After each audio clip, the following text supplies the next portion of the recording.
തങ്കച്ചൻ പൊറ്റക്കുഴി ഹാജരുണ്ടോ ഹാജരുണ്ടോ ഹാജരുണ്ടോ? ഉണ്ട് ഉണ്ട്, 2 പ്രാവശ്യം ഉണ്ട്. ഒറ്റ പ്രാവശ്യം ഉണ്ടാവും. കൈവെക്ക് എന്നാ തരാം? കൈവെക്ക്. കോടതി മുമ്പാകെ സത്യം മാത്രം സത്യം മാത്രം ബോധിപ്പിക്കുള്ളൂ. ബോധിപ്പിക്കും. ഉള്ള കള്ളം മുഴുവൻ പഠിപ്പിച്ചിട്ട് ഇതേ തൊട്ട് എന്നെ കൊണ്ട് സത്യം ചെയ്യിക്കാല്ലേ? ക്രൂരതയാണ് ക്രൂരത. ഇത് കഴിയുമ്പോൾ ജഡ്ജി പറയും ഒബ്ജക്ഷൻ സസ്റ്റെയിൻ. ഏത് ട്രെയിനാണിത്? എന്താണ് നിങ്ങളുടെ പേര്?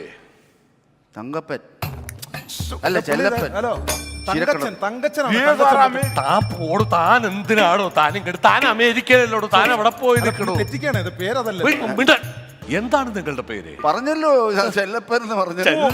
തങ്കച്ചൻ തങ്കച്ചൻ ഞാൻ വന്നില്ല, ഞാൻ അമേരിക്കയിൽ നിന്നാണ് പറയാം. താനുള്ള എല്ലാം കൂടെ ഉണ്ടാക്കി വെച്ചിട്ട് എന്റെ തലമുറ വെച്ചിട്ട് ഞാൻ അത് പേടിച്ചിരിക്കാം. പിന്നെ താൻ വർത്താനം പറഞ്ഞു കേട്ടു. ഒറ്റക്കുഴി തങ്കച്ചൻ. ഒറ്റക്കുഴി തങ്കച്ചൻ പറഞ്ഞു പഠിക്കും. ഓക്കെ അല്ലേ? ഒറ്റക്കുഴി തങ്കച്ചൻ കിട്ടി. എന്താണ് താങ്കൾ ചെയ്ത കുറ്റം? ഒറ്റക്കുഴി തങ്കച്ചൻ.